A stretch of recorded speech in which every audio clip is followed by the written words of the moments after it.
بسم الله الرحمن الرحيم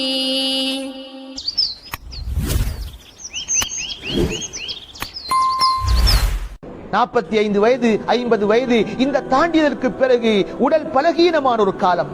யாருமே 50 வயதை அடைந்ததற்கு பிறகு திருமணம் முடிக்கக்கூடிய காலத்தில் எவ்வாறு உடல் ஆரோக்கியம் இருந்ததோ அந்த ஆரோக்கியத்துடனேயே அந்த புஜபல சக்தியுடனேயே என்னுடைய கணவன் இருக்க வேண்டும் என்று மனைவியும் எதிர்பார்க்க முடியாது, அதுபோன்று மனைவி இருக்க வேண்டும் என்று கணவனும் எதிர்பார்க்க முடியாது. அல்லாஹ்வுடைய குர்ஆன் மிக தெளிவாக சொல்கிறது. சூரா யாசீன் அல்லாஹ் சொல்கிறான், வமன் நுஅம்மிருஹு நுனக்கிஸுஹு ஃபில் ஹல்க் அஃபலா யஅகிலூன். யாருக்கு நீண்ட கால உலக வாழ்க்கை கொடுக்குகிறோமோ அவருடைய வாழ்க்கையில் சில மாற்றங்களை ஏற்படுத்துவோம்.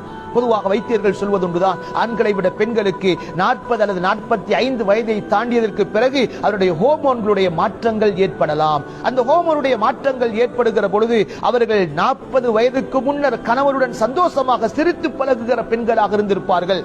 ஆனால் இந்த 40-45 வயதை தாண்டியதற்கு பிறகு அவர்களுக்கு திடீரென கோப உணர்வு ஏற்படுகிற நிலைமை உருவாகலாம்.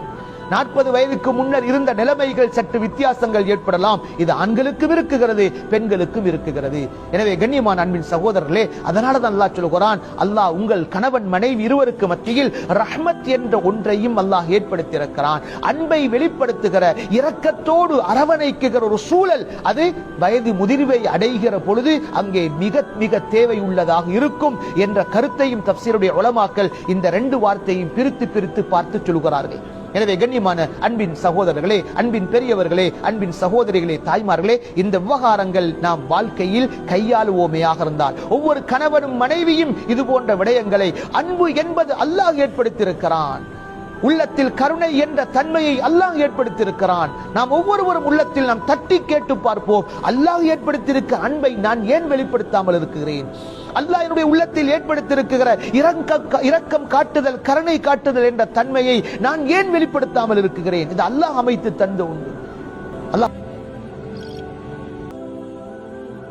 தூதர் முஹம்மது ஸல்லல்லாஹு அலைஹி வஸல்லம் அவர்கள் சொன்னார்களே, உங்களுடைய மனைவியர்களோடு அழகிய முறையில் நீங்கள் பேசுங்கள், அவர்களை அலட்சியப்படுத்தி அசிங்கமாக நீங்கள் பேசாதீர்கள் என்ற நசீஹத்துகளை அல்லாஹ்வுடைய தூதர் ஸல்லல்லாஹு அலைஹி வஸல்லம் சொல்லி தந்திருக்கிறார்கள். அல்லாஹ்வுடைய குர்ஆன் நம் ஒவ்வொருவருடன் பேசிக் கொண்டிருக்கிறது. வஆஷிரூஹுன்ன பில் மஅரூஃப், உங்களுடைய மனைவியர்களோடு அன்பாக இரக்கமாக நீங்கள் நடந்து கொள்ளுங்கள் என்று அல்லாஹ்வுடைய குர்ஆன் பேசிக் கொண்டிருக்கிறது. அல்லாஹ்வுடைய தூதர் சொன்னார்கள் ஸல்லல்லாஹு அலைஹி வஸல்லம், யஸ்ஸிரு வலா துஅஸ்ஸிரு, நீங்கள் மென்மை போக்கோடு நடந்து கொள்ளுங்கள், அடுத்தவர்களுக்கு கஷ்டம் கொடுக்குகிற அமைப்பில் நடந்து கொள்ள வேண்டாம். இது ஒவ்வொரு கணவனும் மனைவியும் தன்னுடைய வாழ்க்கையில் இதை யோசிப்பார்களே ஆனால் வாழ்க்கை சந்தோஷமாக அமைய பெறும், நிச்சயம் சந்தேகம் இல்லை. நபி சொன்னார்கள் ஸல்லல்லாஹு அலைஹி வஸல்லம், யஸ்ஸிரு, நீங்கள் இலகுத்தன்மையோடு நடந்து கொள்ளுங்கள், வலா துஅஸ்ஸிரு, யாருக்கும் கஷ்டம் கொடுக்காதீங்க, பஷிரு, நீங்க அடுத்தவர்களை சந்தோஷம் ஏற்படுத்துகிற குட் நியூஸ்களை, நல்ல செய்திகளை வெளிப்படுத்துங்கள், பஷிரு வலா துனஃபிரு, அவர்கள் விரண்டோடுகிற வகையில் அவர்களை கவலை ஏற்படுத்தி, அவர்களை கஷ்டப்படுத்தி, அவர்களை துன்பப்படுத்தி, அவர்கள் பயமுறுத்தாட்டப்படுகிறதை போன்ற ஒரு நிலைமையை நீங்கள் உருவாக்கி கொள்ள வேண்டாம் என்று சொன்னார்கள் ஸல்லல்லாஹு அலைஹி வஸல்லம். இவைகள் கணவன் மனைவி நிச்சயம் தன்னுடைய வாழ்க்கையில் நாம் எப்படி கணவனுடன் நடந்து கொள்கிறேன், நாம் எப்படி மனைவியுடன் நடந்து கொள்கிறேன் என இருவரும் சிந்தித்து பார்க்க வேண்டிய ஒரு கடமைப்பாடு இருக்கிறது.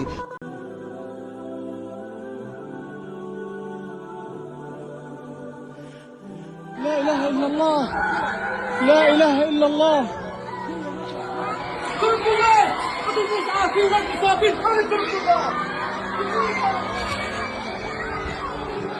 مجزرة يا الله، لا إله إلا الله.